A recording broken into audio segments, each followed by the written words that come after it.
So now let us continue with the eigenvalues and eigenvectors. Let us discuss some more examples of eigenvalues and vectors. So question ऐसे आता है, determine the characteristic roots, that is eigenvalue, and characteristic vectors, that is eigenvectors of this matrix. So A is the matrix, lambda I find किया, A minus lambda I is a matrix. Characteristic equation of the matrix is given by A minus lambda I determinant equal to 0.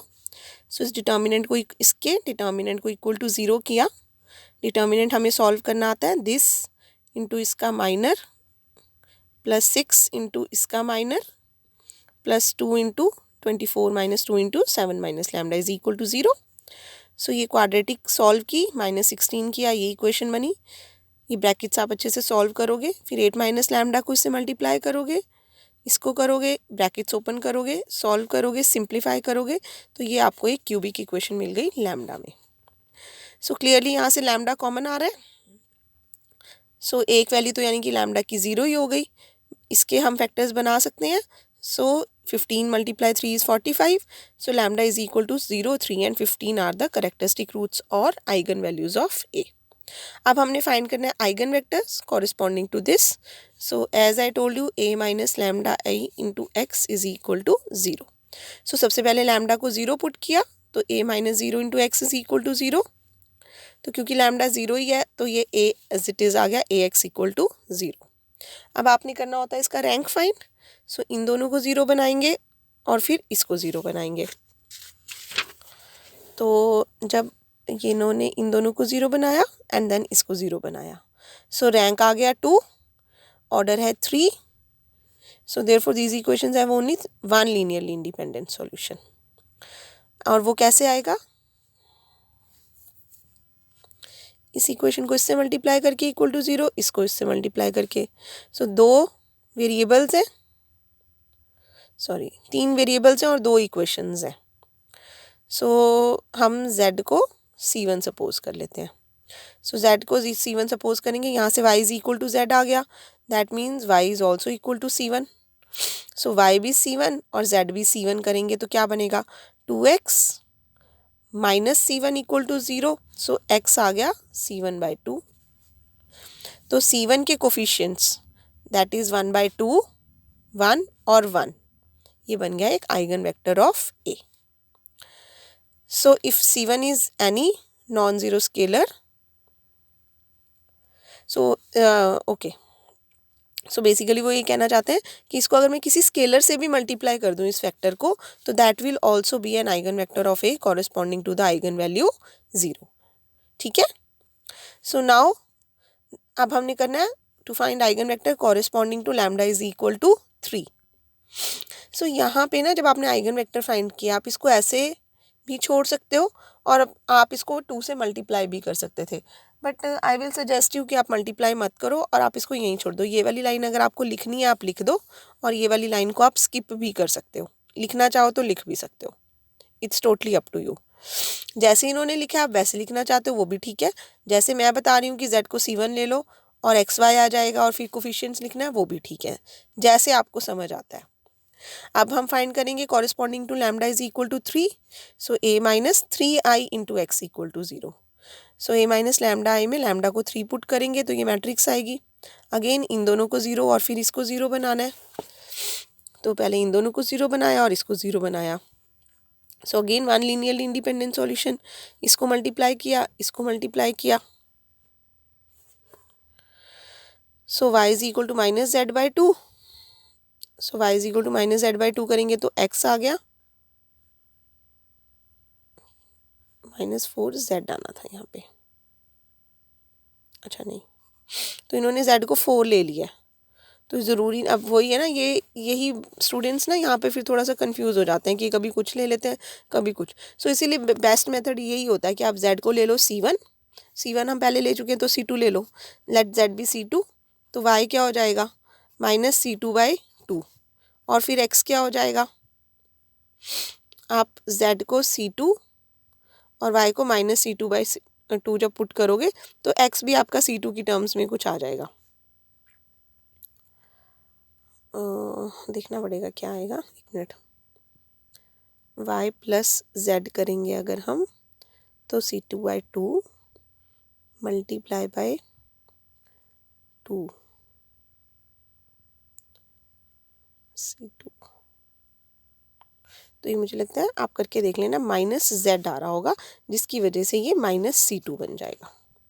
तो अब अगर मैं C2 को 1 ले लूँ, अगर मैं C2 को 1 ले लूँ तो कैपिटल X क्या बन जाएगा, C2 की कोफिशिएंट्स लिखूँ तो Z में आएगा 1, X में आएगा -1 और Y में आ जाएगा -1/2। ये आंसर भी बिल्कुल ठीक है, ये भी ठीक है, ये भी ठीक है।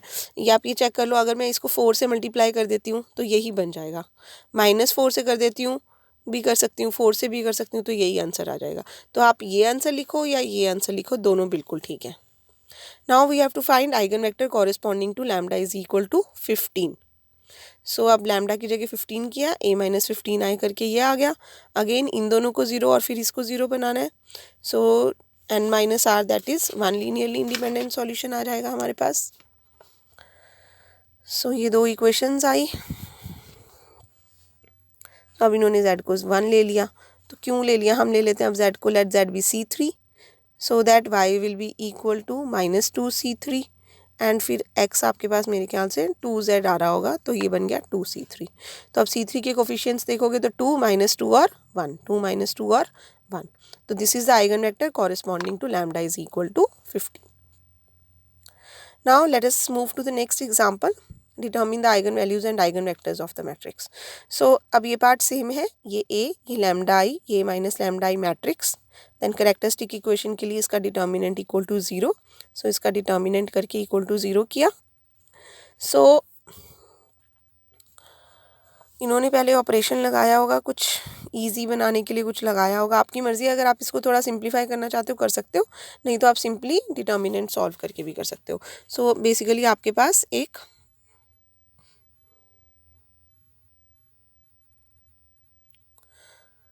क्यूबिक इन लैम्डा इक्वेशन बननी चाहिए, वो जैसे मर्जी बने। अब इस केस में आप देखोगे आपके पास लैम्डा की वैल्यूज आ रही हैं 2, 2 एंड 8। लैम्डा 2 जो है वो 2 बार आ रहा है। Now we have to find eigen vector corresponding to 2 as well as 8। तो पहले विद रिस्पेक्ट टू 8 निकाला, a-8i is into x is equal to 0, इन दोनों को 0, फिर इसको 0 बनाया, वही रैंक 2 आ गया। अब ये वाला पार्ट हम कर चुके हैं, वैसे ही करना है। अब देखो, जब लैम्डा इज इक्वल टू 2 के कॉरेस्पॉन्डिंग हम आइगन वेक्टर निकालेंगे यहाँ से। a-2i into X equal to 0, ठीक है, ये आ गई मैट्रिक्स, इन दोनों को 0 और फिर इसको 0। अब यहाँ पे देखो आपका जो रैंक आया 1 और ऑर्डर क्या था 3। So that means now we have 3 minus 1 is equal to 2 linearly independent solutions. Now यहाँ से a की इक्वेशन बन रही है this only, लेकिन वेरिएबल्स 3 है। तो अब मैं अगर सिर्फ z को C1 ले लूँ, if I take z as C1, तो मेरे पास इक्वेशन बन जाएगी -2x plus y is equal to C1। तो अभी भी x और y की वैल्यू नहीं आई, तो अब मैंने सपोज किया लेट y बी C2। तो अब x क्या बन जाएगा, -2x is equal to C1 minus C2, और x is equal to C2 minus C1 divided by 2। तो एक बार C1 के कोफिशिएंट्स, C1 का कोफिशिएंट आ रहा है यहाँ से -1/2, y को क्योंकि C2 लिया था तो 0 और z को लिया था C1। तो एक सॉल्यूशन ये आया। दूसरा हम करेंगे C2 के कोफिशिएंट्स। x में C2 का कोफिशिएंट आ रहा है 1/2, y में C2 का कोफिशिएंट आ रहा है 1 और z में C2 का कोफिशिएंट आ रहा है 0।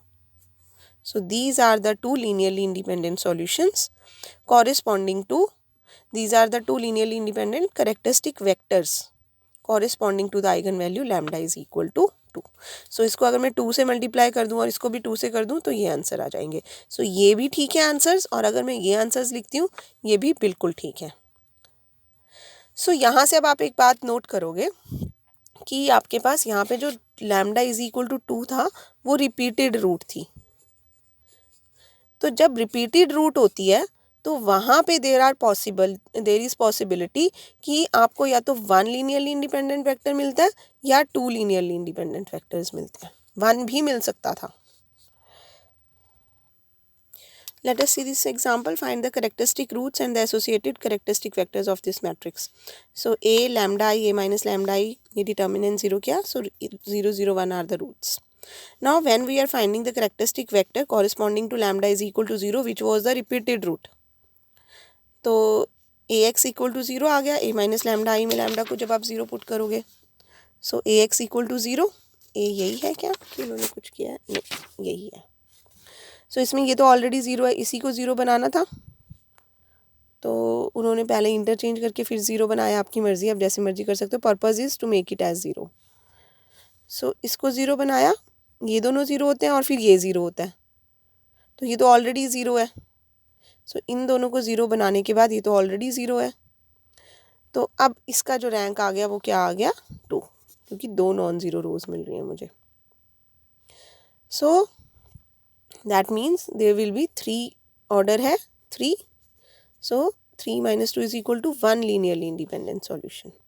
सो अब क्या हुआ देखो, एक इक्वेशन तो I x plus 3y plus 4z equal to 0 और यहाँ से z is equal to 0.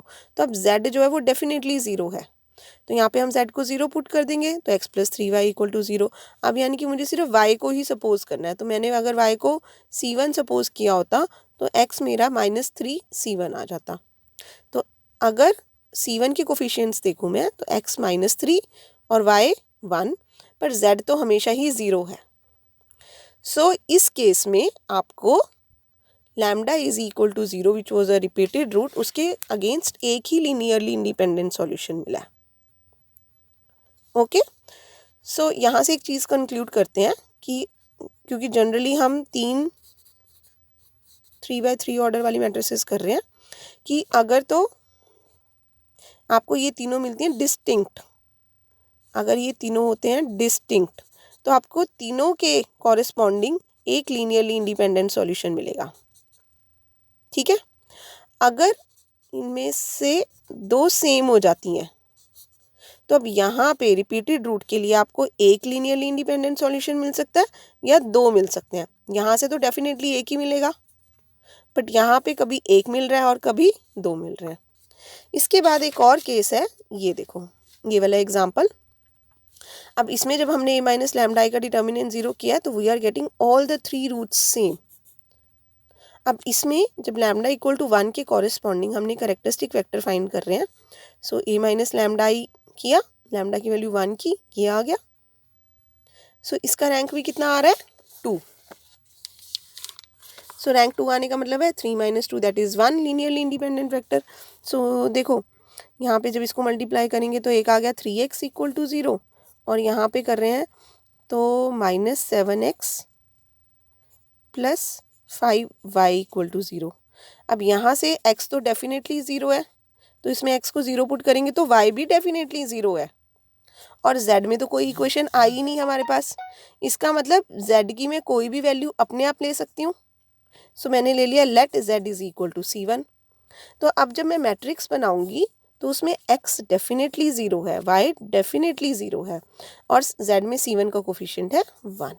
So we have got only 1 characteristic vector corresponding to lambda is equal to 1.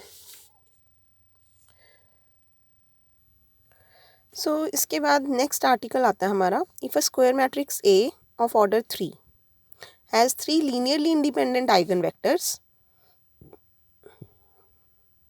then there exists a non-singular matrix P such that P inverse AP is a diagonal matrix. So ये P क्या है? देखो मैंने आपको बताया था, अगर आपके पास स्पेक्ट्रम लैम्डा 1 लैम्डा 2 लैम्डा 3, अगर 3 आइगन वेक्टर्स हैं, आइगन वैल्यूज हैं, उनके कॉरेस्पॉन्डिंगली x1 x2 और x3 are the eigen vectors corresponding to lambda 1 lambda 2 lambda 3. अब ये जो x1 x2 x3 ये कॉलम वेक्टर्स होते हैं, तो P हमने कैसे बनाई मैट्रिक्स? जो कॉलम वेक्टर्स आए थे उनको कंबाइन करके. तो अगर हमारे पास 3x3 ऑर्डर मैट्रिक्स के लिए λ1, λ2, λ3 are the 3 eigen values and उनके corresponding x1, x2, x3 are eigenvectors, तो हम P मैट्रिक्स लिख सकते हैं ये, ठीक है ना। ये x1 के x1 वेक्टर आया था, ये x2 वेक्टर आया था और ये x3 वेक्टर आया था। अब ये P है, उसके बाद किया इन्होंने इसको A से मल्टीप्लाई, ये ठीक है ना, इसको x1, इसको x2 और इसको x3 लिखा, फिर इसको A से मल्टीप्लाई कर दिया, A से मल्टीप्लाई करने के बाद ये आ गया और फिर AP को P इनवर्स से, ओके ये क्या कर रहे हैं, AP को मल्टीप्लाई करने से AX1 की जगह λ1 x1, ठीक है लिख सकते हैं। Then okay this can be written as this, so this is equal to PD। इसका मतलब अब अगर AP इक्वल टू PD है where D is a diagonal matrix, so AP is equal to PD, इसको P इनवर्स से multiply करेंगे, so P inverse AP is equal to D। So ये diagonal matrix और कैसी बनती है कि जिसके जो डायगोनल एलिमेंट्स हैं वो हमारी आइगन वैल्यूज़ ही आ रही होती हैं। अगर आप इससे कंफ्यूज हो रहे हो, हम पहले एक एग्जांपल डिस्कस करते हैं तो आपको थोड़ा सा क्लियर हो जाएगा उससे। Let us come to this example. Find all the eigenvalues and eigenvectors of the matrix. Is this matrix diagonalizable? तो ये अब आपको पता है A माइनस लैम्डा इज 0 करके, अब आपको lambda is equal to 2 2 3, 3 eigenvalues मिल गई, 2 मिली हैं बेसिकली, तो सो हम इसको λ1, λ2 और λ3 बोल सकते हैं। नाउ 3 के कॉरेस्पॉन्डिंगली तो आपको एक लीनियरली इंडिपेंडेंट सॉल्यूशन डेफिनेटली मिलेगा ही मिलेगा, बट 2 के कॉरेस्पॉन्डिंगली हमने देखा था हमें एक लीनियरली इंडिपेंडेंट सॉल्यूशन भी मिल सकता है और 2 भी मिल सकते हैं। सो इस केस में जब इन्होंने लैम्डा इज इक्वल टू 2 के कॉरेस्पॉन्डिंग आइगन वेक्टर निकालने की कोशिश की, सो रैंक जो आ गया वो 2 आ गया, so that means they are getting only 1 linearly independent solution. So 3x3 order के लिए हमें 3 वेक्टर्स चाहिए थे x1, x2 और x3, लेकिन हमें इसके कॉरेस्पॉन्डिंग x1 मिला और इसके कॉरेस्पॉन्डिंग x2 मिला और x3 नहीं मिला, सो that means this matrix is not diagonalisable. ऐसे ही नेक्स्ट चलते हैं 4th एग्जाम्पल पे। So now this portion you know, lambda की वैल्यूज आ गई 2 2 और 6, सो 6 के कॉरेस्पॉन्डिंगली तो हमें एक x1 मिल गया, मिल ही जाएगा। सो 2 के लिए देखना पड़ेगा हमें, so lambda is equal to 2 के लिए दिया किया A माइनस 2i, अब यहाँ पे रैंक 1 आ गया, रैंक 1 का मतलब we are getting 2 linearly independent solutions, तो 2 लीनियरली इंडिपेंडेंट सॉल्यूशंस, इसका मतलब मुझे अब यहाँ पे x2 और x3 भी मिल गए। Yes I guess this is clear to you. So corresponding to, मतलब अगर A 3x3 ऑर्डर की मैट्रिक्स है तो आपको 3 आइगन वेक्टर्स अगर मिल जाते हैं लीनियरली इंडिपेंडेंट तो that matrix is diagonalizable, otherwise not. So ये देखो तो P इन्होंने कैसे बनाया, जो 6 के कॉरेस्पॉन्डिंग आइगन वेक्टर आया था 1 2 1, देन -1 1 0 एंड -1 0 1, ये x1, x2 और x3। अब हमने ये शो करना है, क्वेश्चन पढ़ते हैं दोबारा। क्वेश्चन में था इज इट डायगोनलाइजेबल, जस्टिफाई, तो डायगोनलाइजेबल तो है ही है क्योंकि 3 वेक्टर्स मिल गए। अब जस्टिफाई के लिए हम वो डायगोनल मैट्रिक्स फाइंड करके दिखाएंगे। सो P इनवर्स AP फाइंड करना है हमें, P इनवर्स AP। सो P था, उसका डिटर्मिनेंट फाइंड किया, फिर इनवर्स के लिए आपको पता है पहले जॉइंट फाइंड करना होता है, उसका ट्रांसपोज लेते हैं, देन P इनवर्स आ गया, then P inverse AP, P inverse की वैल्यू, A की वैल्यू और P की वैल्यू। सो आपकी मर्जी, आप पहले इन दोनों को मल्टीप्लाई कर सकते हो या पहले इन दोनों को, इन्होंने पहले इन दोनों को किया, ऑर्डर चेंज नहीं करना, ये आंसर आ गया, फिर इन दोनों को मल्टीप्लाई किया तो ये आंसर आ गया, 4 अंदर ले जाएंगे तो 6 2 और 2, और आप देखो यही हमारी आइगन वैल्यूज आई थी। So which is a diagonal matrix, तो हमने बोला था yes it is diagonalizable and this is the required diagonal matrix. So यहाँ से आप चाहो तो प्रैक्टिस कर सकते हो कुछ क्वेश्चंस की कि डायगोनलाइज कैसे करना है, diagonalize the following if possible. So I hope this concept is clear to you. Now our next topic is Cayley-Hamilton theorem. Now what is Cayley-Hamilton theorem? So Cayley-Hamilton theorem is very easy. Every square matrix satisfies its characteristic equation. So अगर आपको याद हो characteristic equation क्या थी, जब हम a minus lambda I determinant को equal to 0 करते हैं तो ये जो हमारे पास ये this is the characteristic equation. Now Cayley-Hamilton theorem says every matrix satisfy is its characteristic equation. That means this ये जो characteristic equation आई है ये इस matrix की आई है तो A will satisfy this equation. So we have to prove that lambda की जगह अगर मैं A पुट कर दूँ तो a square minus 5a plus 6, क्योंकि आप एक मैट्रिक्स में एक नंबर ऐड नहीं कर सकते तो हम साथ में आइडेंटिटी लगा देते हैं. So plus 6i is equal to 0. तो जब भी आपको आएगा वेरीफाई Cayley-Hamilton थ्योरम तो आपने क्या करना है, आपने ये शो करना है कि जो मैट्रिक्स है वो इसको सेटिस्फाई करती है. तो ये a था, ये इन्होंने a स्क्वायर फाइंड किया और इसमें पुट कर देंगे. सो a square minus 5 into a plus 6 into I.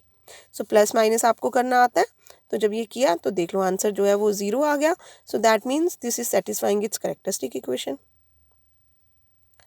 So I hope this is clear to you. This is the Cayley-Hamilton theorem. अब and hence find A inverse. तो ये हेंस वर्ड बहुत important है. यहाँ पे इंपॉर्टेंट इसलिए है कि एक तो हमने ए इनवर्स हम फाइंड कर सकते थे, पहले हम ए डिटर्मिनेंट फाइंड करते हैं, जॉइंट फाइंड करते हैं और फिर ए इनवर्स फाइंड करते हैं. जब ये वर्ड हैंस आ गया, इस हैंस का मतलब है कि अब मुझे इसी को यूज़ करके ए इनवर्स फाइंड करना है. अगर मैं ये वाला मेथड यूज़ करूँगी दैट विल बी रॉन्ग. तो ये हैंस की इंपॉर्टेंस ख़त्म हो जाएगी. सो इसको यूज़ करके इनवर्स कैसे फाइंड करते हैं. सो हमने ये प्रूव कर दिया a square minus 5a plus 6i is equal to 0. a square minus 5a plus 6i is equal to 0. अब क्या करते हैं, इसके बाद बोथ साइड्स प्री मल्टीप्लाई कर दो ए इनवर्स से. इसकी बोथ साइड्स को ए इनवर्स से प्री मल्टीप्लाई कर दो. So A inverse into A square, तो A inverse into A square को मैं ए इनवर्स इंटू ए लिख सकती हूँ. तो ये तो आइडेंटिटी बन जाएगी. So identity into A is A. तो A inverse into A square is A minus 5 A inverse into A is I plus 6 A inverse into identity is A inverse. ये तो 0 ही रहेगा. सो ए इनवर्स की value क्या आ गई, minus ए plus 5i. So minus ए plus 5i की value put कर दी, ये आ गया सॉल्व करके, और फिर उसको 6 से डिवाइड कर दो तो आपके पास आ गया ए इनवर्स. सो ऐसे ही सेकंड क्वेश्चन है. So verify Cayley-Hamilton theorem for the matrix A. तो ए मैट्रिक्स थी, लैम्डा आई निकाल लिया. ए माइनस लैम्डा आई का डिटर्मिनेंट इक्वल टू 0 करने से हमारे पास लैम्डा में क्यूबिक इक्वेशन आ गई. Lambda cube minus 23 lambda minus 40 is equal to 0.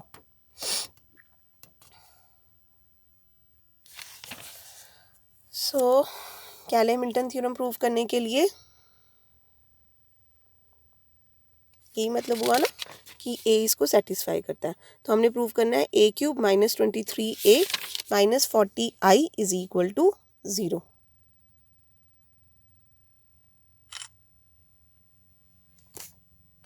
So A square find करेंगे पहले, फिर ए क्यूब फाइंड किया एंड देन वैल्यू सब्स्टिट्यूट कर दी. ए क्यूब की वैल्यू जो हमने फाइंड की है माइनस 23a जो हमने फाइंड किया माइनस 40 इंटू आइडेंटिटी. आगे मैट्रिसेस को प्लस माइनस करना आपको आता है और जो आंसर आ रहा है वो 0 आ रहा है, which shows that it is satisfying the Cayley-Hamilton theorem. ऐसे ही नेक्स्ट एग्जांपल है, find the characteristic equation of the matrix and verify Cayley-Hamilton theorem. Find A inverse. तो हेंस नहीं भी लिखा तो इसका मतलब आपने यहाँ पे ए इनवर्स जो हम प्रूव कर रहे हैं उसी से फाइंड करना है. सो ए और लैम्डा आई किया, उसके बाद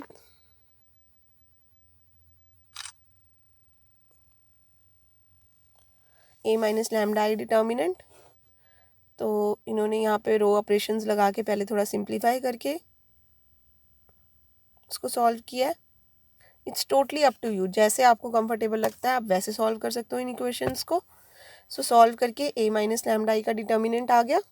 उसके बाद उसको इक्वल टू 0 करने से कैरेक्टरिस्टिक इक्वेशन जो आ रही है वो आ रही है lambda cube minus 9 lambda square plus 3 lambda minus 27 equal to 0. So we have to prove that a satisfies this equation. So we have to prove that a cube minus 9a square plus 3a minus 27i is equal to 0.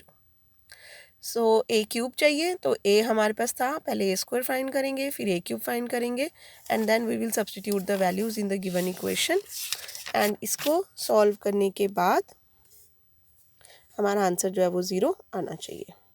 Then A inverse find करने के लिए A inverse से premultiply करते हैं तो इसकी एक degree कम हो जाएगी, A square minus 9a plus 3i minus 27 A inverse equal to 0। A inverse को इधर छोड़ दो, बाकी सबको उधर ले जाओ एंड देन ये वैल्यू सब्स्टिट्यूट कर दो, ये आंसर आ गया और फिर 27 से डिवाइड करेंगे। So this is A inverse. So Cayley Hamilton theorem का एक क्वेश्चन, डायगोनलाइजेबल का क्वेश्चन पेपर में ज़रूर आ जाता है।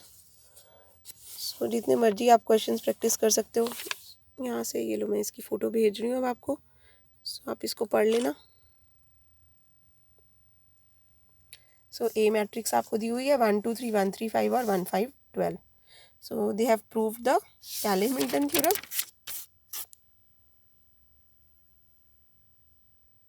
और यहाँ से फिर उन्होंने उसका इन्वर्स फाइंड किया है। So you can read carefully from here and practice the questions, and with this your concept is complete.